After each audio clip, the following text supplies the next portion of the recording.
Fala, galera! Sejam muito bem-vindos ao podcast O Mania de Cirurgia, o podcast do cirurgiano geral, senhores. Do cirurgiando geral, senhores.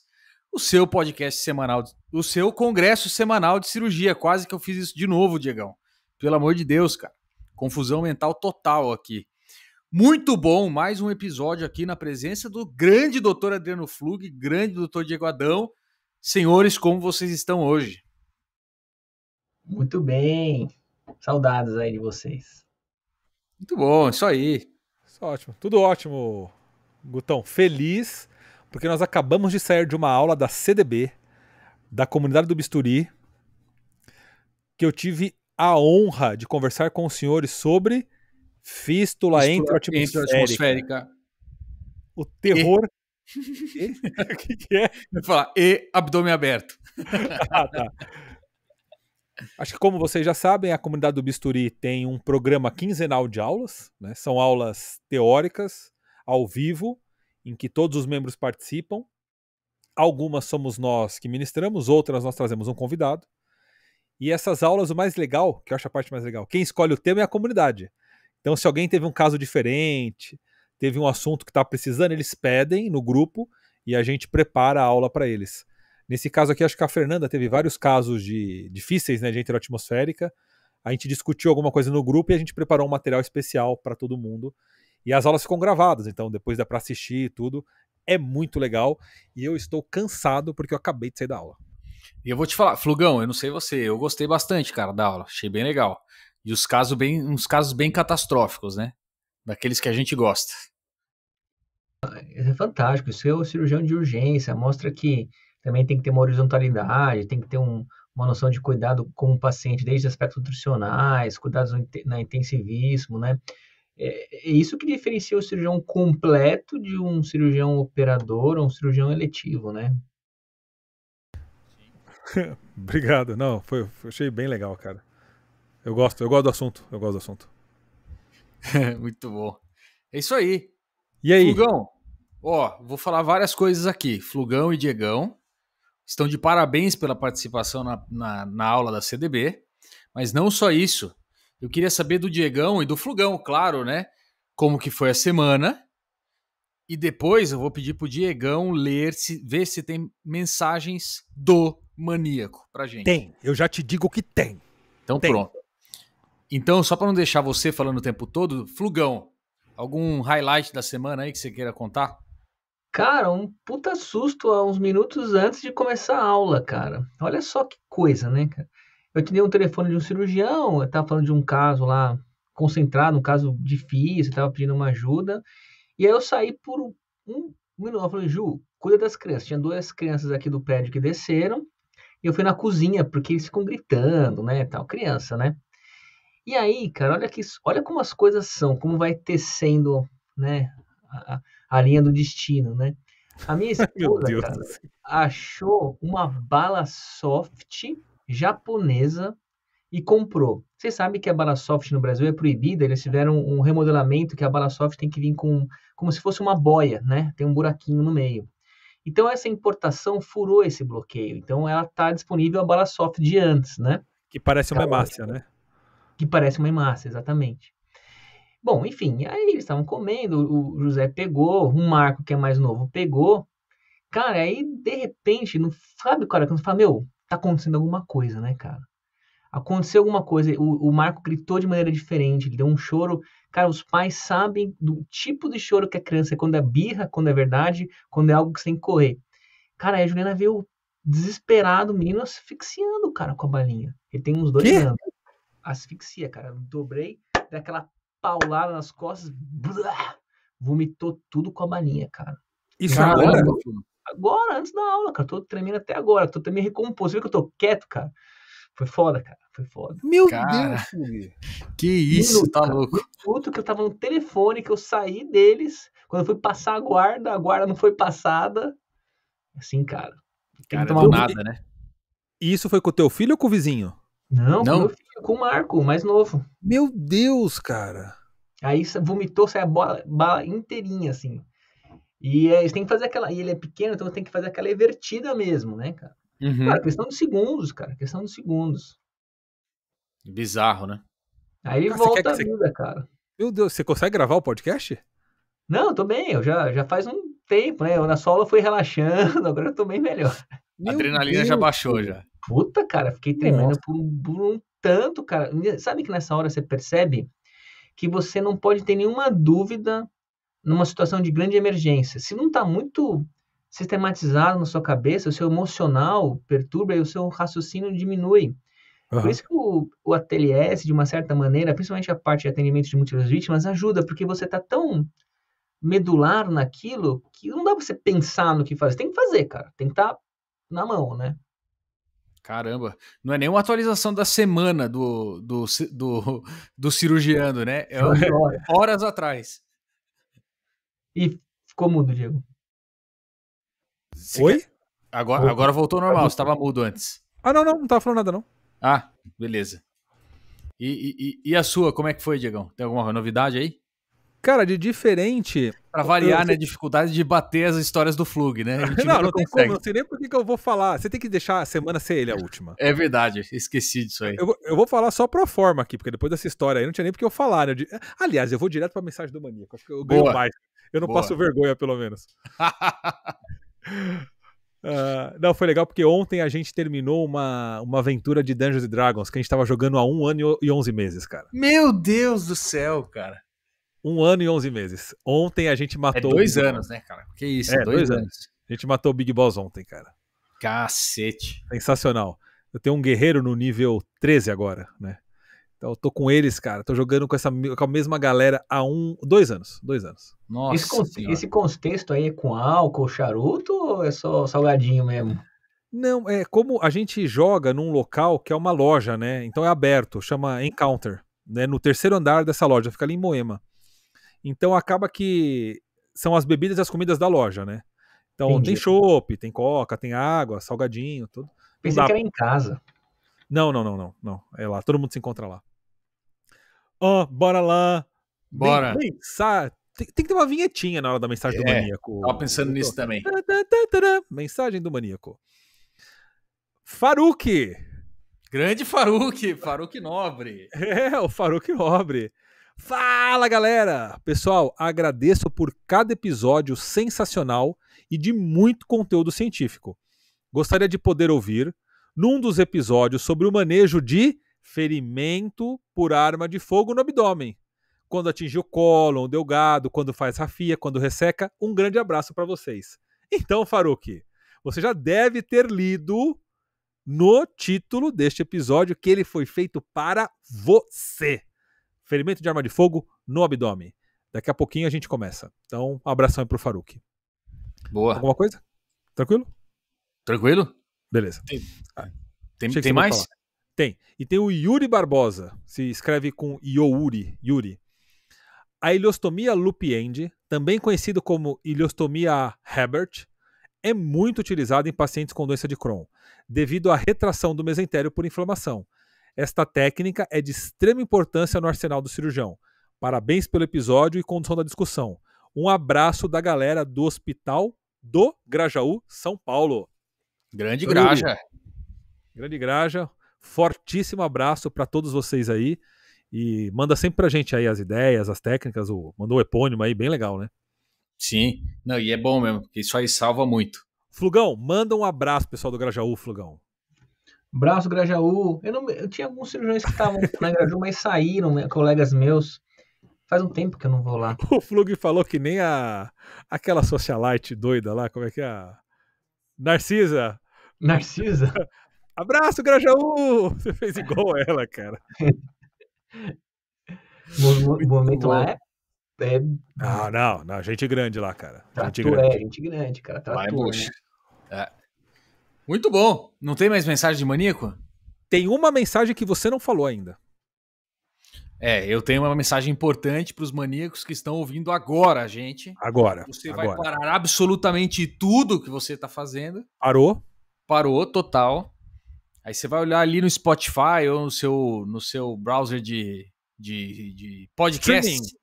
Isso. e vai ter um coraçãozinho, vai ter uma estrelinha, vai ter alguma coisa que você clica lá. Qual vai ser o da vez hoje? Hoje vai ser o quê? Seguir a gente.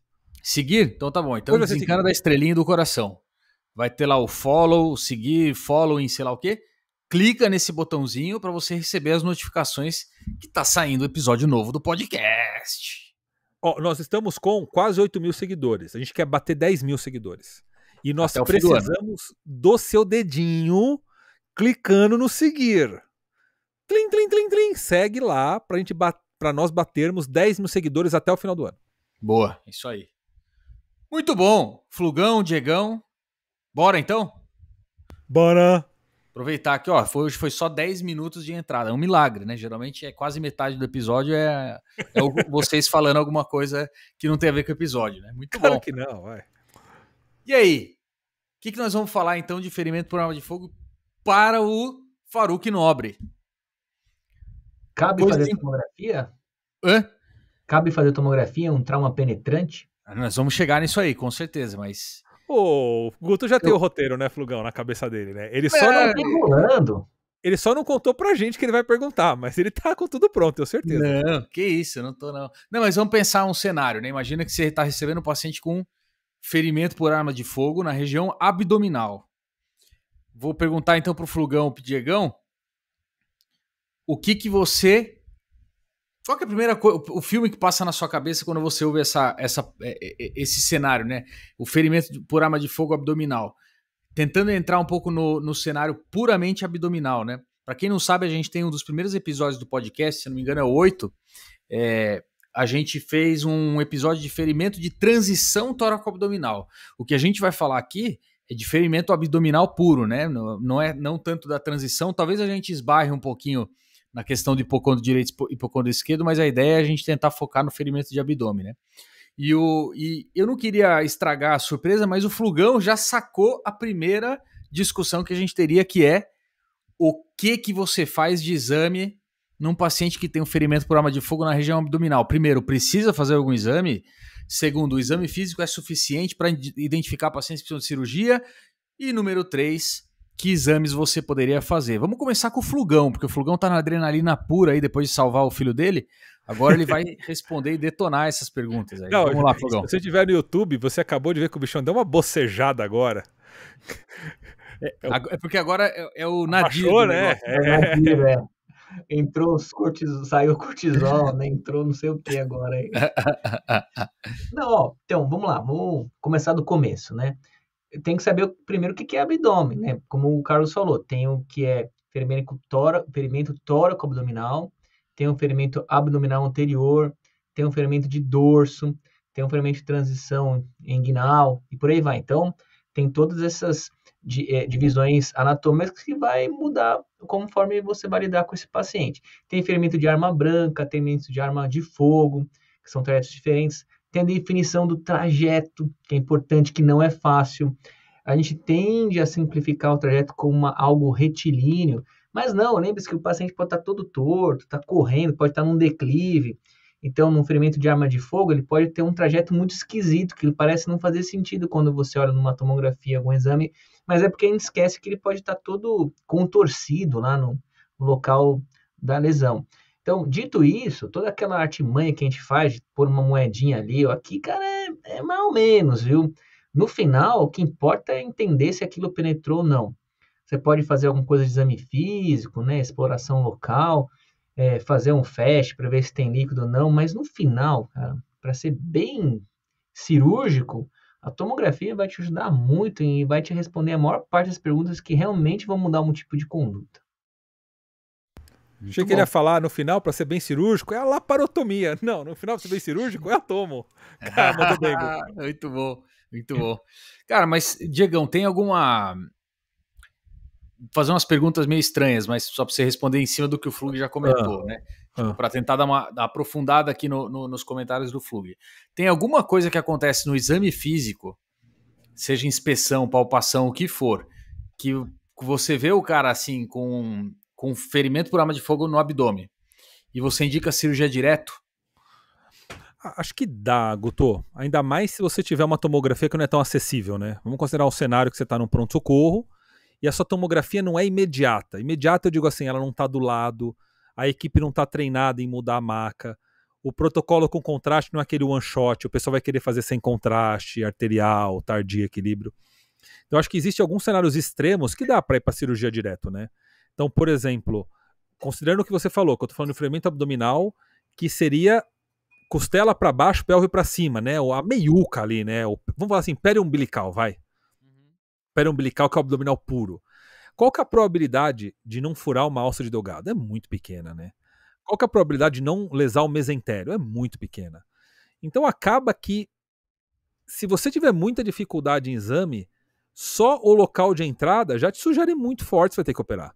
Então, se o ferimento penetrou numa região ali de 5 a 10 centímetros da região umbilical, é quase um critério absoluto de operar, porque alguma coisa lesou. Segunda coisa, choque muito grave, né? Um choque muito extremo, né? PA inaudível, ausência de pulso, choque index alto. Cara, o que pode estar acontecendo com o ferimento abdominal? É sangue, né? Será que é um hack medular e é um choque neurogênico? Não é tão grave assim, né? Não costuma ser. Seria o que ali? T10, T11. T10 para baixo, né? Não dá esse grau de repercussão, né? Então, um choque muito grave, acho que também seria uma indicação absoluta, praticamente. E, por fim, uma peritonite franca, né? Você palpa, tem uma dor muito forte. Você palpa, tá rígido. O que poderia, de uma forma aguda, dar esse grau de peritonite num ferimento penetrante? É suco gástrico, é suco biliar, eventualmente um suco entérico ali, né? Um líquido entérico. Então, acho que todos esses cenários é quase tomografia de cara. O que não significa que não possa ir para tomo antes. São coisas diferentes, né? Então é quase cirurgia de cara, se quer dizer, né? Quase cirurgia. Eu falei quase tomografia de cara? Falei errado, não. Então, a cirurgia já está indicada. A dúvida vai ser. Então, assim, eu consigo indicar cirurgia no ferimento penetrante só com o exame físico, né? Você passou um ultrassom lá, fez um FAST, tem líquido livre, tem pneu peritônio. Tudo isso aí te ajuda a querer indicar de cara. A pergunta é, mesmo eu já tendo indicado, vale a pena passar pela tomografia? Então não responda essa. Não vou responder. Não responda eu só perguntei, tá longe de mim responder. Deixa essa pergunta no ar, porque o Flugão levantou a mão, então ele quer fazer algum comentário. Mas depois eu vou pedir pro Flugão responder essa pergunta que você fez, pô. Pra que fazer ultrassom no penetrante periumbilical, né, que você tem na cara que penetrou? Pelo mesmo motivo que você palpa, que você examina. Por todos os motivos. Mais um teste. Não deu a pergunta, você foi evasivo. Por que você palpa o abdômen? Eu não palpo o abdômen. Você não palpa? Por que você pega uma pressão arterial? Não, pressão arterial é importante, vai definir conduta. Não, eu tô partindo do pressuposto que tá na cara que penetrou. Sim, você olha e fala, meu... Não, pra que pegar... penetrou. Pra que você tira a roupa do paciente? Não, assim, você já tem informação, vamos supor que é tão nítido que tá na cara que penetrou. Tem um furo muito grande, assim, no umbigo, assim, bem no meiuca abdominal que você falou. Assim, penetrou. Tá na cara que penetrou. Você pode até palpar. Tudo bem, porque tá lá, mas assim, não vai te mudar a conduta. Não, assim, não acho que vai mudar a conduta de operar. Isso não, certamente não. Um pouco fast, entende? Não, você faz um ultrassom fast, você vê que dentro do fígado tem um sinal hiperecóico e você não sabe o local de saída, você fala, opa, o projétil entrou no fígado. E se não tiver? Se não tiver nada no fast? Não tem nada, tá totalmente normal o seu fast. Tudo bem, você imagina que grandes volumes de sangue não devem ter na cavidade, por exemplo. Mas você vai deixar de fazer tomo nessas circunstâncias, por exemplo? Então, não, acho que não. Acho que eu faria tomo. Porque o FAST mostrando ou não mostrando alguma coisa não vai mudar a sua conduta. Não, mas de forma isolada, nenhum teste diagnóstico mostrando ou não muda alguma coisa. O que a gente está fazendo é uma análise bayesiana, em que cada teste diagnóstico vai aumentando ou diminuindo a probabilidade do teste anterior. Sim, mas você poderia fazer mais de 30 testes, fazer hipotensão postural, fazer temperatura, fazer um monte de coisas que vão trazer informações muito... Você vai escolher uns 3, 4 testes. Você vai escolher uns 3, 4 testes. Sabe de onde eu estou querendo cavar nessa discussão? É porque o pessoal perde muito tempo com FAST num penetrante que nitidamente penetrou, mas quanto tempo? Fica vendo pulmão. Mas quanto tempo perde num FAST fazendo tudo isso? Você, uns segundos. Agora, um residente, uns 5, 6 minutos, se embanando um pouco, perde tempo. Então, a gente não pode tirar o que a gente é capaz de fazer. Então, Um quem serviço opera, geral, no caso, é você. É demora. você que opera. Então, subiu, você que opera tudo. Não, porque assim, se você tem algo que não tem evidência, um Mas tem ultrassom não vai evidência. ter evidência. Não, num penetrante abdominal que penetrou, o FAST, para mim, não tem evidência que vai mudar algum tipo de conduta. E se você faz um ultrassom e você vê que tem um pneumotórax pequeno? Não vou fazer nada. Assim como ao escutar um raio-x, a tomografia que vai definir a conduta. Você vai fazer, entubou, chocou, você vai, meu Deus, onde será que é? Você já sabe que tem um pneumotórax, você vai imaginar que é um hipertensivo. Não, você está pegando. É um penetrante abdominal puro. Não posso mudar um pouco o cenário. Não é um politrauma, é diferente. É um trauma penetrante único. Mas você acabou de falar que o projétil, faz assim, aí ele gira, você fez com a mão assim, quem viu no YouTube. É tomo. O FAST não ajuda, atrapalha, é uma coisa que não precisa ser feita. No sentido que você começa a anexar coisas que não precisam, como examinar, fazer FAST, não vai atrapalhar. E isso confunde muitos alunos. Assim, eu vejo muito, eles começam a se preocupar muito. Eu entendi. Disso. Mas então o que você está dizendo é que existe um estudo mostrando que colocar o FAST nesse exame piora desfecho. Não, a princípio, se você vai pegar o que a gente tem de evidência, não tem nenhuma evidência, como você fala. Se não tem evidência para fazer o FAST nisso, você não deve fazer. Então mas aumenta a acurácia. Do penetrante. Então existe um estudo. De tudo, aumenta a acurácia de tudo. Penetrante, não tem, Diego, você está enrolando. Eu acho que não. Ué, não tem aumenta a acurácia de tudo. Mas, Flugão... Um estudo penetrante abdominal não tem, nunca teve. Responde aquela pergunta do Diegão, se passa todo mundo na tomo mesmo assim ou não? Como o Diego falou, salvo uma coisa que impeça você nitidamente na toma e você ter uma evidência muito nítida que é cirúrgica. Por exemplo, um cara choque grau 4, refratário, com nitidamente penetrou o abdômen. Aí não vai mudar a sua conduta, que você não vai conseguir fazer vídeo, por exemplo. Qual que é o lance da tomo? O lance da tomo no penetrante é você planejar a sua estratégia cirúrgica. Você vai ter uma ideia do que afetou, né? Então, sei lá, putz, aqui pegou só o fígado, então talvez eu consiga fazer um vídeo, fazer uma cauterização, né? Você consegue ter uma condição melhor, né? Mas se o cara tá instável, você não tem outra opção, né? Você vai para laparó, aí você pode cortar a tomo. Né? Eu ia avançar na pergunta para vocês nisso, assim, só para tentar resumir essa parte. Então, pelo que eu estou entendendo do que vocês estão falando todo paciente estável vai para tomo. Com ferimento por arma de fogo abdominal. Eu tô indo tão assim de maneira outlier que eu tô até querendo tirar os demais. Não perde tempo com isso. Ganha tomo. Tempo é vida, é sangue, é tudo, né? O trauma tem uma pressão para ser otimizado ao extremo. Então, nesse caso que não é, pelo amor de Deus, não é um politrauma. Porque o pessoal onde eu trabalho, cara, eles põem um modelo de politrauma para tudo. O cara tomou uma facada, é politrauma. Tomou um tiro... Não, o ferimento penetrante isolado, ele é um outro tipo de trauma, né?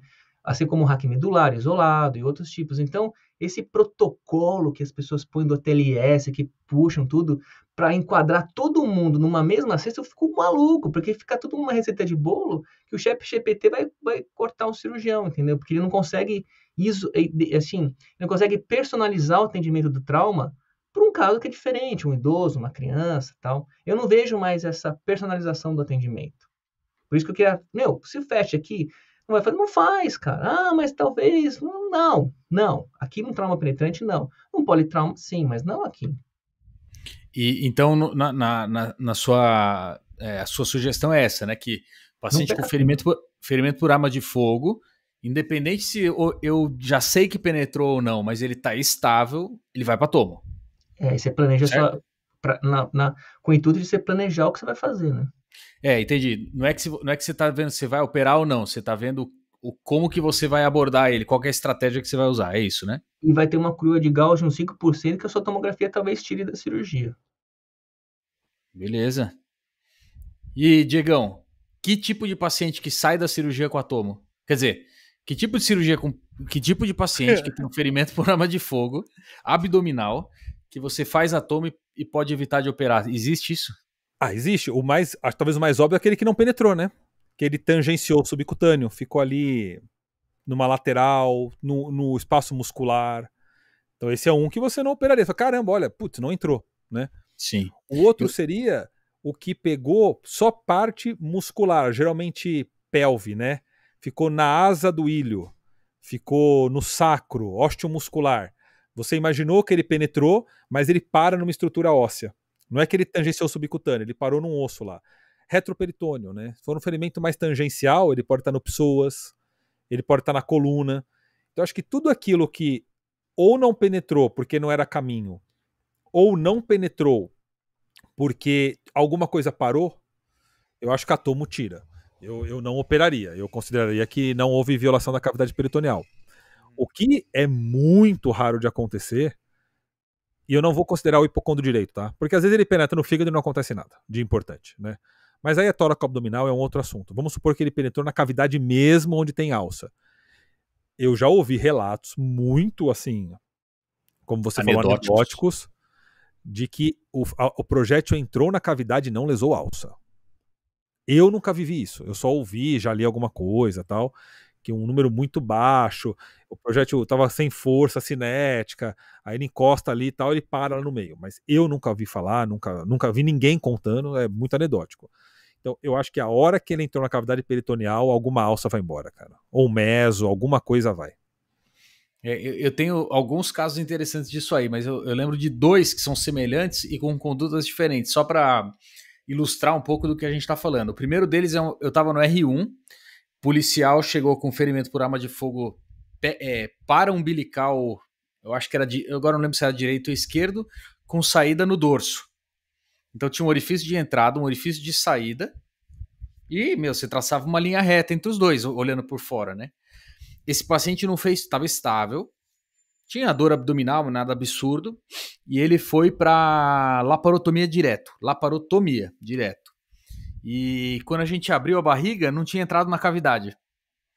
O projétil passou, bateu na aponeurose, deu a volta, fez a curva no abdômen do paciente. Sim. E saiu por trás. Então foi uma laparô branca, que talvez, se tivesse feito o tomo nesse paciente que estava estável, teria visto que não teria entrado, né? Então essa é uma coisa. Talvez nesse caso, examinei, não tem nada. Se fizesse o FAST ia dar negativo, te dá uma noção de que talvez não tenha entrado. E aí você pode prosseguir com a investigação ou não, mas enfim. Depois teve um outro caso que eu operei, acho que no R3 ou no R4, muito semelhante, um orifício que entrou no epigastro e saiu quase no dorso à esquerda. E aí esse paciente fez tomo, ainda ficou um pouco na dúvida se tinha penetrado ou não, passou uma ótica, não tinha penetrado. Então, pelo menos não fez uma laparotomia. Fez um procedimento cirúrgico, mas não foi laparotomia, né? Uhum. Então acaba sendo casos anedóticos também. Eu tive um caso também, que o paciente teve 3 ferimentos por arma de fogo no abdômen. Um deles ficou no retroperitônio, o outro não penetrou, e o terceiro que penetrou ficou alojado no meso, e não teve lesão de alça, não tinha sangramento do meso, ficou o projétil alojado assim no meso. A gente operou por vídeo para ver o que era que tinha, né? E aí tiramos o projétil. Coisas bizarras, né? Mas assim, é o que você falou, é um caso ou outro, né? Eu acho que seriam só esses casos mesmo, mas acaba que é muito mais provável da tomografia te contraindicar. Se a tomografia for mudar a conduta, ela vai contraindicar. Né? Porque todo o restante meio que você já está disposto a operar. Né? O que eu gosto muito da tomo é porque você consegue fazer a tractografia. Você consegue ter uma noção para onde foi o projétil e você procura coisas melhor no caminho. Porque você faz aquele invento. Fala. Não, eu ia falar, e já que você falou disso, eu ia pedir para você descrever como é que você faz para ver isso. Existe software que faz isso, mas é possível você fazer. Então, você sabe onde ele entrou na pele. Então você pega um eletrodo de eletrocardiograma, põe lá, pega um clipezinho, um alfinete, qualquer coisa. Pega um clipe de papel e prende com esparadrapo na pele. A moeda eu acho meio esquisito, ninguém tem mais moeda, né? Pega um clipe de papel, eu gosto de pegar um negócio do eletrocardiograma, sabe? Sim, é fácil, já gruda, né? Já grudo lá. Então, lá é a entrada. A partir daí, você mexendo na tomografia, você consegue ver onde tem gás, ar, né, as bolinhas pretinhas, hipodensas, e dependendo do material do projétil, fica aquele resquício de metal, né? Então fica aqueles pontinhos, aquele rastro branquinho, hiperdenso. E na tentativa de encontrar o ar e o fragmento do projétil, você consegue ir montando mais ou menos o caminho dele. Então você vai meio que unindo os pontos mesmo, né? Acho que aqui ele entrou subcutâneo, aqui ele penetrou a cavidade. Agora ele passou aqui, sumiu, mas eu encontrei um outro gásinho ali, ó, outro gásinho ali, putz, ó, eu sei que ele foi posterior distal. Então na hora que você abre, você não fica meio noiado procurando lesão. Imagina que ele penetrou pele umbilical e na tomo você viu que ele tá lá na pelve. Você não vai ficar noiado procurando se teve lesão de via biliar, retrocavidade do estômago, você fica mais tranquilo se você bateu o olho e não viu nada. Agora você vai ficar maluco quando você não descobrir se o reto foi lesado ou não. Você fica, vira o reto pra cá, vira pra lá, vai ver o ureter. Então, acho que ele aumenta a probabilidade de ter lesão numa região e diminui a probabilidade de ter lesão em outras regiões. E aí você vai procurando mediante a probabilidade pré-teste, né? Que eu acho que é isso que o pessoal chama de planejamento cirúrgico, né? Pré-operatório.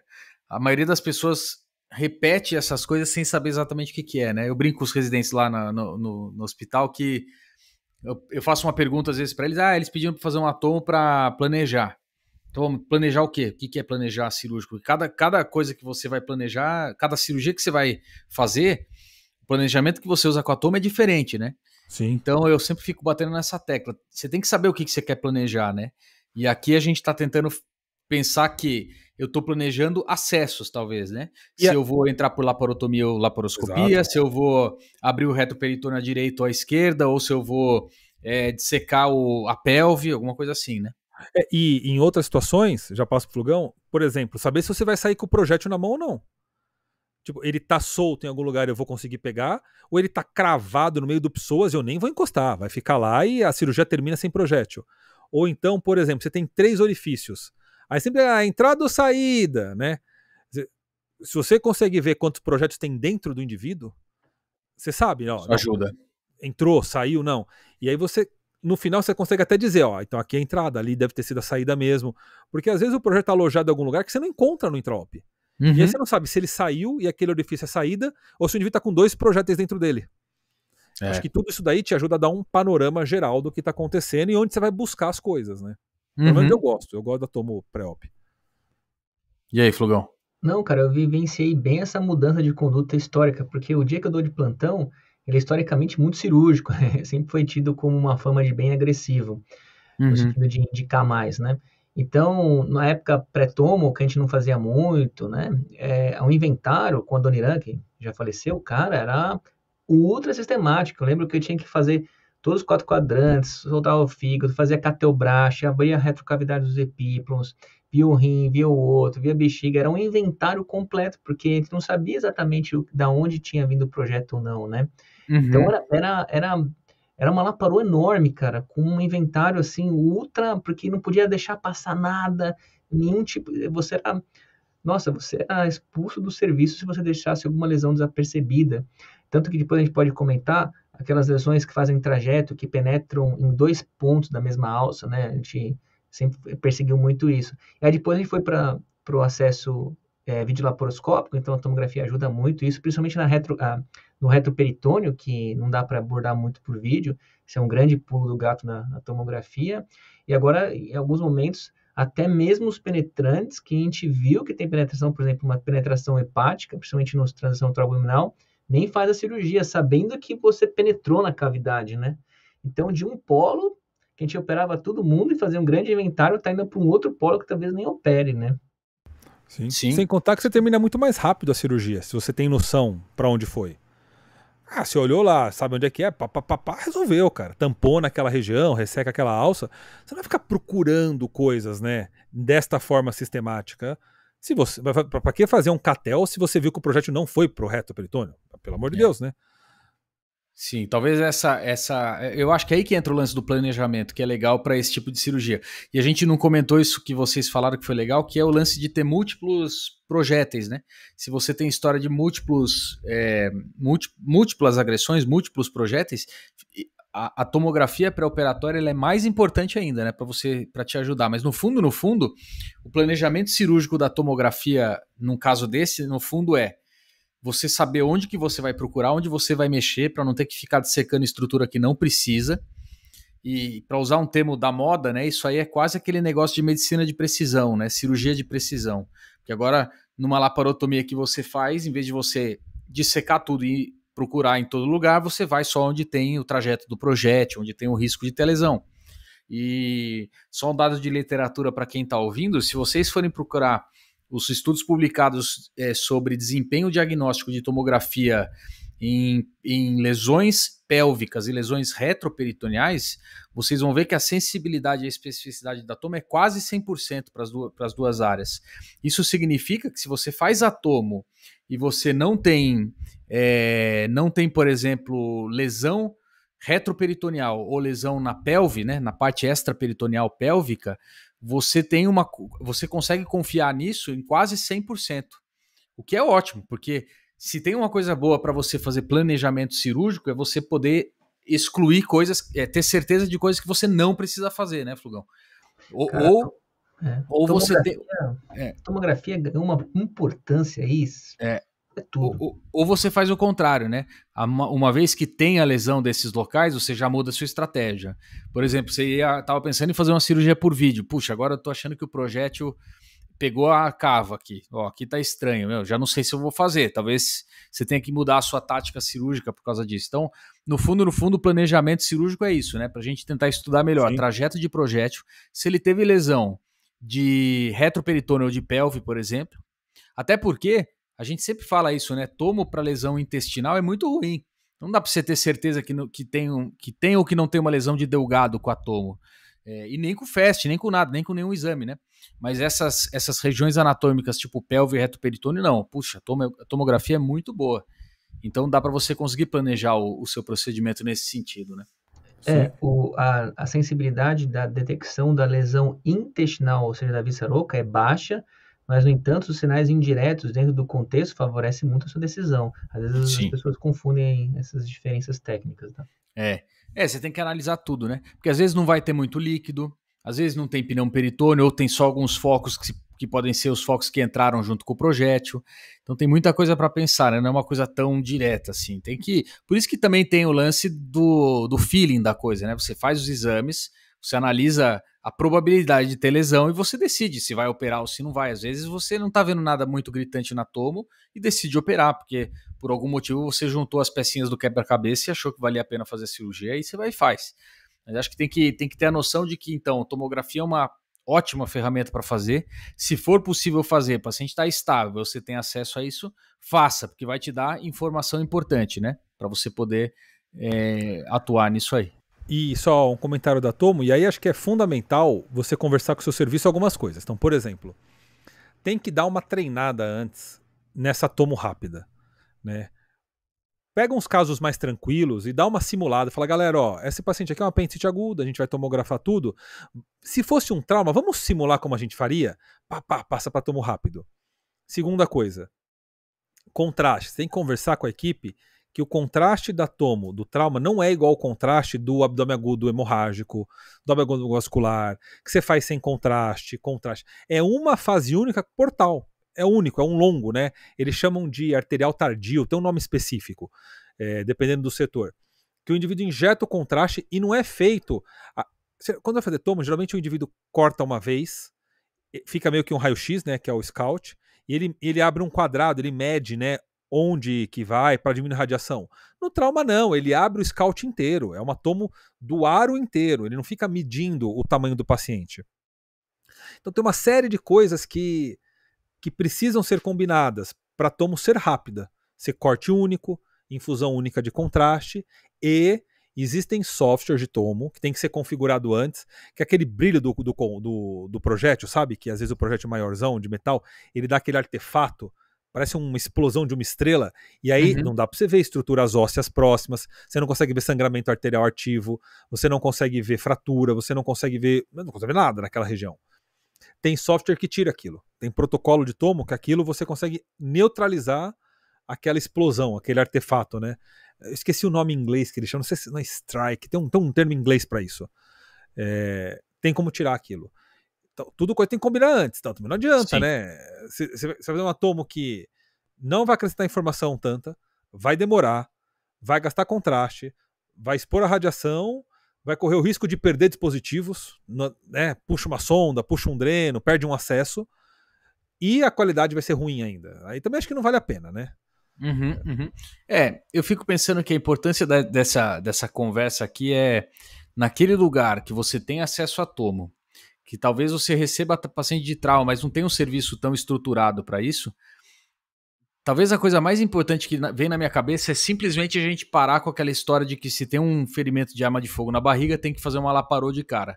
Acho que só isso, só o fato de a gente pensar que nem todo mundo precisa ser operado e muitas vezes você consegue desenhar sua estratégia antes de operar com a tomografia, já vale a pena para a gente considerar isso. E tirar o estigma de quem pede tomo para isso, né? Porque Sim. quando você conta, pelo menos na época que eu fazia residência, quando você falava que tinha uma tomografia em ferimento penetrante por arma de fogo, era, cara, Nossa senhora! uma heresia. Que isso? Como assim? Vocês ficaram acende loucos? fogueira, acende a fogueira que... Exato, e começa a queimar todo mundo, né? Então, e agora não tem mais isso, né? Hoje em dia é diferente. E tem vários trabalhos que mostram que realmente muda a sua conduta, né? Você começa assim a tomar como, decisões diferentes. Claro, o Flug foi radicalzão lá, mas assim, o ultrassom também muda um monte de conduta, né? Se você for pegar, qualquer score de abertura de PTM, um dos itens é o ultrassom positivo. Porque você pode ter uma situação que o paciente tem choque index normal e você vai abrir o PTM unicamente porque o ferimento foi penetrante e o fecha positivo. Então, ele também participa do teu raciocínio em alguns momentos. Ainda mais se você não tem tomo. Aí se não tiver tomo, mais ainda. Aí sim, fundamental, né? Então, acho que é o que você falou. O que você e o Flug falaram. Não pode ficar, tipo, totalmente bitolado do tipo, todo ferimento penetrante é igual a centro cirúrgico. Todo paciente instável não pode passar pela tomo. Individualiza, cara. Dá para ir para tomo ou não dá? Vale a pena fazer esse exame ou não vale? E vai montando o quebra-cabeça, como você falou, né? O Flug bateu bem nessa tecla, né? De ser uma coisa individualizada. Exato, né? Tem que ser, você precisa saber o que você tá planejando, né? E considerando que fez a tomo, foi para cirurgia, que a gente falou já de casos que você não operaria, né? A gente falou de ferimentos que não penetram na cavidade, ferimentos que penetram e ficam alojados no fígado, por exemplo, paciente estável, tem vários protocolos que você faz tratamento no operatório. Mas supondo que você operou, né? Você vai lá encontrar lesões, e aqui a gente está preocupado muito com víscera oca. Que víscera maciça, se for o fígado, você vai, talvez, sei lá, passar um balão se estiver sangrando muito, intrahepático. Se estiver sangrando só um pouco, às vezes dá um ponto, faz uma hemostasia, enfim, baço você vai tirar. Né? Rim, se for uma lesão gravíssima, você vai tirar. Mas eu queria fazer duas perguntas. A primeira, que eu vou deixar para depois, é para lesões de retroperitônio, para a gente discutir os hematomas, etc. Mas a primeira pergunta que eu queria fazer para vocês é assim: lesões de alça ou de estômago, né? Então tem uma lesão gástrica, lesão de delgado, lesão de cólon. O que vocês fazem com isso e que dica que vocês dariam, né? Quando que você opta por ressecar aquele segmento? Quando que você opta por só dar um ponto?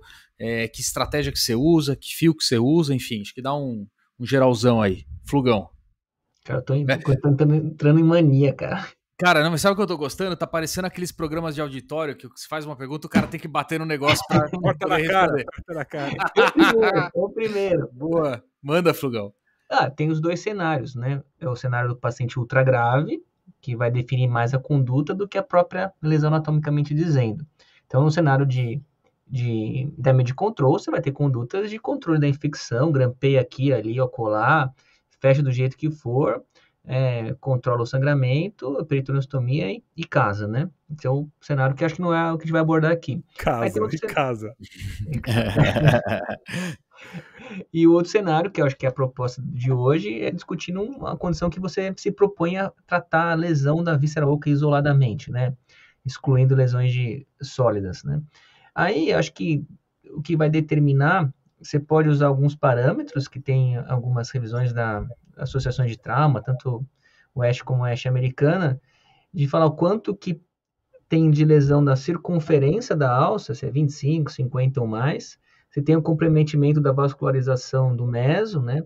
Ou se já está quase marsupializando. Então, você tem como estratificar, melhor dizendo, o grau de lesão circunferencial e o comprometimento vascular. Isso vai determinar se vale a pena fazer uma rafia, então, numa lesão menor, de 25%, 50%, por exemplo, ou uma ressecção, que você tem um comprometimento do meso, ou estrelado, ou então são vários múltiplos segmentos muito próximos, né? Porque as alças elas ficam muito juntas, então pode ter múltiplas lesões uma perto da outra, não se esquecendo que ela pode entrar e penetrar, pode ter dupla, não sei como é que se fala, né?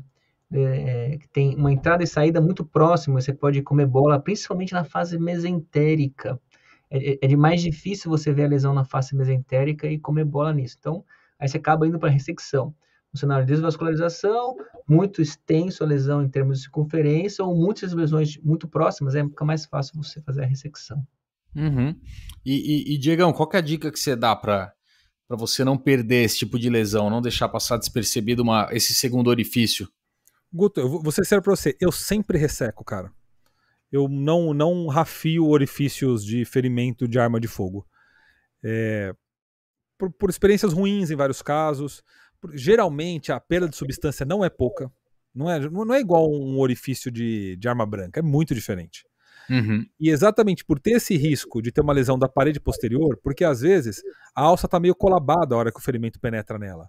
Então ele arranca a substância, ele arranca uma tampa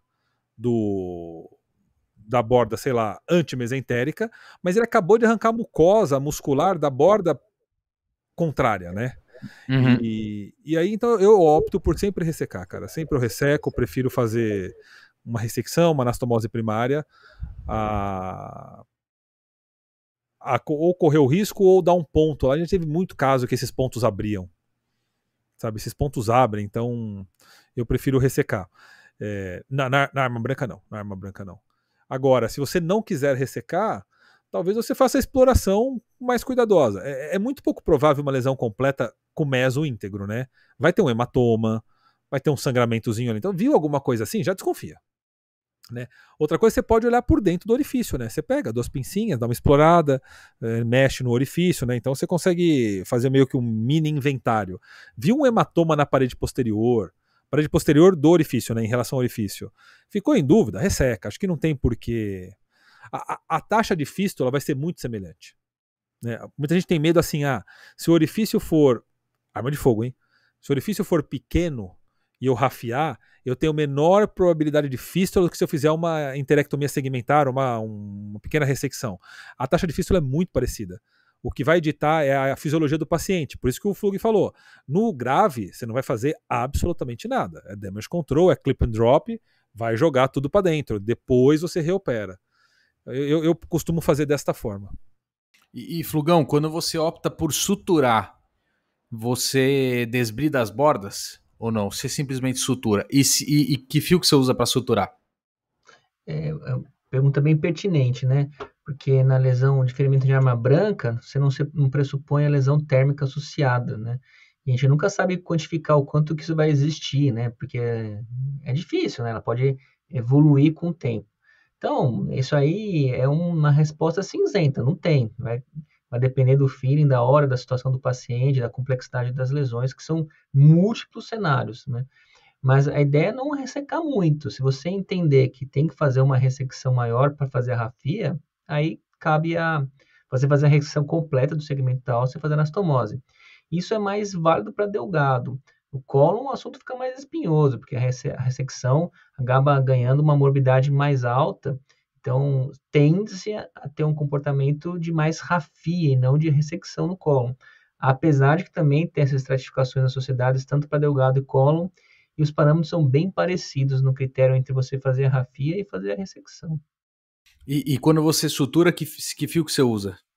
Primeiro, sempre 2 planos. Eu entendo que nas cirurgias eletivas você pode fazer, tem muita evidência para fazer um plano só, mas um trauma não tem evidência para nada, né? Nem para um lado, nem para o outro, nem um plano, nem 2. Então você tem que fazer com que você fica muito confortável, assim. Eu venho de uma escola que caracteristicamente a gente faz 2 planos. Então, faz o que você está bem, porque você não vai encontrar nada nem para um lado nem para o outro. Então, você está confiante em fazer aquilo, faz. Não é hora de mudar a técnica aí, não. Né? Então, eu costumo fazer 2 planos. E qual que é o fio que você usa? O fio, né, aquele PDS, se possível. Se Tá. não, o plano total eu faço com PDS. Se não tiver, você pode fazer o Prolene, que é mais acessível, geralmente, né? E aí, no ponto de sérum muscular, eu sou velho, né? Eu faço com algodão mesmo, para fazer uma inflamação e fechar bem a serose. Meu Deus do céu! Muito bom. Não, eu ia falar que eu acabo fazendo ou com PDS ou com o Vicril. Não costumo usar Prolene mas interessante. Qual plano? Você faz um ou dois? Eu tô acostumado a fazer o total, né? Tenho feito em 2 planos também. Faço o total com o Vicril, E aí a serosa eu faço ou com Prolene ou com Vicril. Ou então uso um PDS se tiver. Eu Cara, não uso algodão. eu usar o Vicril na total, cara, por vídeo não dá. Por vídeo não tem como fazer. O fio não corre, ele engasga, ele trava. Olha, realmente desencorajo fortemente no acesso por vídeo. No aberta, você tem mais controle, também fica mais fácil, mas ainda não gosto, né? Ele não é um fio que corre bem, né? Então, se você não fazer, quando você dá a passada, pena que talvez o pessoal não veja no vídeo, mas quando você dá a passada na total, se você não acopla bem o fio no Vicril, ele pode ter algumas falhinhas, ele não corre bem. O Ele não corre bem, PDS e o Prolene, ele corre muito melhor, se ajusta no final, meio que se resolve. O Vicril não. Você tem que ser um cirurgião bem mais técnico e rigoroso para fazer uma sutura com Vicril para dar certo.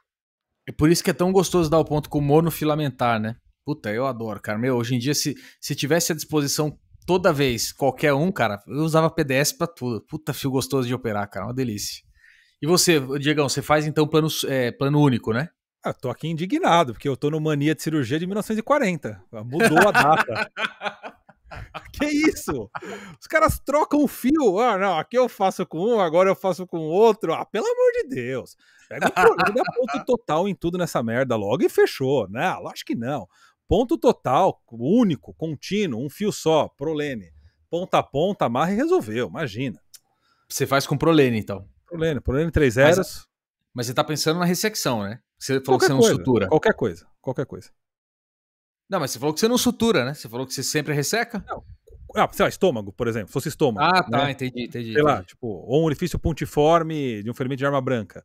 Entendi, aí você ou faz com Prolene sutura, né? Prolene em tudo, plano único, camada única, total, contínuo, de ponta a ponta. Igual fecharia uma pele de um cadáver com nylon. Só que você usa um Prolene, entendi. Só que eu uso Prolene, exatamente. E eu gosto de usar fio fino. E pegando um pouquinho menos, né? Sim. Eu gosto de usar fio fino. Eu tento usar, sei lá, 4-0, assim. 3 zeros, acho que vai muito bem, cara. É que às vezes o 4 zeros tem uma agulha muito pequena. Aí é ruim. Atrapalha um pouquinho. Aí acaba preferindo 3 zeros. Mas se for uma agulha boa, acho que qualquer um dos dois vai muito bem. Vai bem, né? Beleza.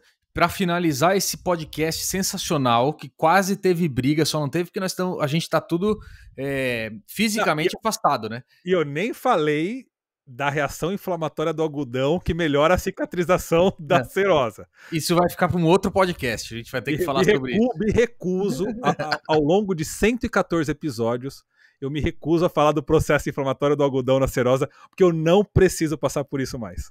Vai lá, Flugão, você tem a réplica. Não, eu ouvi o podcast último das ostomias, cara, eu fiquei pensando naquele lance de ele cortar a serosa para induzir uma reação inflamatória no tecido subcutâneo. Pô, aí o cara foi longe demais. Olha que eu faço as coisas, mas eu nunca cheguei a esse ponto. O Diegão convulsionou na hora que eu contei isso pra ele. Não. Eu vou fazer um meme, né? Usa algodão na serosa, mas abre alça com o bisturi elétrico, né? Então, tipo... pelo amor de Deus. Muito bom. Para finalizar a discussão, sempre tem aquelas perguntas de ferimento por arma de fogo, por exemplo. Dependendo da região que entra, você tem que explorar obrigatoriamente ou não. Então, ferimentos de zona 1, zona 2, zona 3 de retroperitônio. Preciso explorar toda vez, sim ou não? E se não, o que eu posso fazer para evitar isso? Posso colocar uma pergunta em cima da sua? Pode. É possível diferenciar a 1 da 2 da 3 nos casos de forma fácil, né? Que é outra pergunta, né? Beleza, vezes, pode ser. O hematoma é da zona 4, né? Da 5. 3,5, 2,5, né? Tanto sangue que tem. Boa. Fala, Flugão. Flugão, tomou de novo. Meu Deus do céu. O Flug tá louco hoje. Então, por isso que eu falo, o trauma penetrante, o game changer foi a tomo, porque esse algoritmo de você fazer o penetrante na zona 1, 2, 3, foi na minha época, que você não tinha tomo. Então, o zona 1 você tinha que explorar. Pô, tem um monte de vaso perigoso lá, né? Tudo bem que no penetrante acaba indicando para todo mundo, no contuso que você poderia não explorar, né?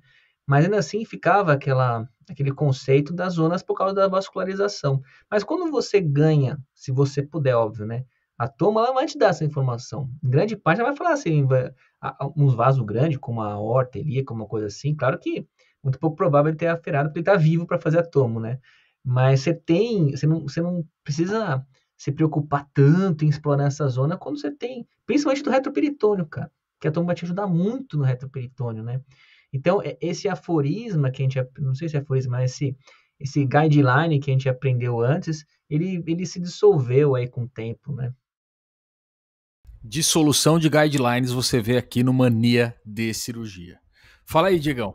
E você, como é que você vê esse negócio dos retroperitônio aí? É o mesmo homem que derruba o guideline da Tomo, ergue novos deuses pro fio. Eu não sei o que eu faço com ele, cara. Eu super concordo, cara.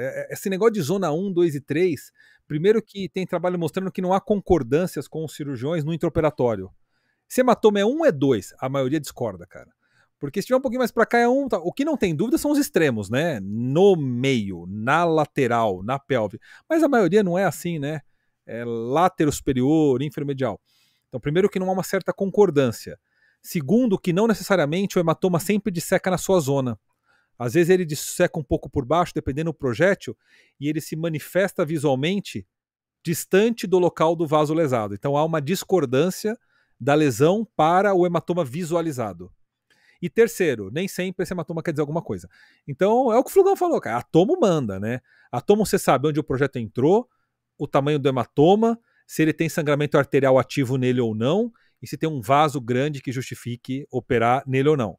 Então acho que a tomo de longe acabou com essa discussão de zonas, né? Agora, se você não fez a tomo, aí sim você está diante de um problema. Então você fica muito mais tendencioso em abrir a região média, porque pode ter lesado a aorta e cava. Você fica querendo abrir as laterais se tiver progressão do hematoma. Porque aí é um rim sangrando ativo, é uma gonadal sangrando ativo, tal. E você fica tendencioso a mexer na pelve porque tem víscera oca lá, tem vaso, e aí é tudo uma mistura, então no penetrante você acaba explorando quase todos. Só que a minha experiência em explorar é que você não acha lesão, você cria um monte de sangramento, pode ser que você lese mais coisas, e aquele sangramento do osso é a pior coisa de parar, cara. Você destamponou um sangramento de ilíaco, de coluna, tudo, não tem Cristo que pare. Aí começa a pôr cera de osso, aí põe gelfoam, e não para. No final sai com compressa de um local que talvez você nem deveria ter explorado. Então acho que a toma é fundamental de longe nisso daí, de longe. Eu fico pensando em explorar sistematicamente o penetrante se você não tem a tomo mesmo. Aí não tem o que fazer, né? E eu acho que salvo... Óbvio, né? Se você está dentro da cirurgia, você conseguiu identificar o trajeto. Você percebeu que não passou perto da zona 3, você não vai dissecar a zona 3, né? Mas se está na dúvida, no penetrante sem tomo, acho que tem que explorar mesmo, não tem como. Mas é o que a gente estava discutindo no começo, né? A tomo é tão boa para identificar lesões de retroperitônio de pelve que se a tomo é negativa, eu fico bem seguro de que não tem lesão. Assim, seria uma taxa de acurácia perto de 100%, né? Imagina. Quase todos os casos vai acertar, então você teria que individualizar para um caso ou outro que você vai avançar no sinal, vai querer explorar alguma coisa e nem sempre vai achar que é o que o Diego falou, né? Mas são situações... Uma correção aqui, na hora de brincar que o hematoma era muito grande, eu falei zona 4, mas a 4 existe, né? A região portal lá. Então a piada teria que ser com a zona 5 mesmo. Ou com os meios, né? 2,5. Com os meios, exato. Porque eu falei zona 4 como se fosse uma, mas ela existe, né? Então, só para fazer um parênteses aí. Muito bom, senhores. Olha, putz, fazia tempo que a gente não fazia um episódio menos de 1 hora, hein? Muito bom mesmo. A gente podia enrolar 2 minutos só pra bater 1 hora, né? Só pra bater, fechou. Eu curti esse episódio, porque não só vocês trouxeram informações importantíssimas para os maníacos alucinados do Mania de Cirurgia, como vocês também se degladiaram, senhores. É sempre um prazer inenarrável presenciar uma discussão calorosa. Senão não tem graça, cara. Não tem graça fazer o podcast se não tem briga, se não tem gente xingando, se não tem zoação, não tem como, cara. Isso aqui é o cortiço da cirurgia. Boa, isso aí. Bagunça, zoeira. E eu vou aproveitar os últimos segundos para pedir para você que ainda não nos segue. Cara, você ouviu 113 episódios conosco e não deu o seguir. Não faça isso com a gente. Vai não faça agora. isso com a gente. Não faça isso com a gente. Não. A gente é amigo, vai. Na boa, a gente é colega de profissão. A gente já se conhece, né? Com a gente já se conhece. Exato. O Fala Galera do Flug é inconfundível. Por favor. O meu, né? Não o do Flug, pô. É do Guto. Eu falei, não, eu tô cansado, eu tô cansado. Tá bem. Fala, galera do Google, vai lá, dá um seguir, faça a gente bater 10 mil seguidores até o final do ano, por favor. E pede pra mãe seguir, pede pro pai, fala, pai, segue esse podcast aqui, mas eu não sou cirurgião, não importa. Consegue pra gente 10 mil seguidores, vai? Bora. Flugão, mensagens finais aí? Adiós. Oh, adiós, senhores.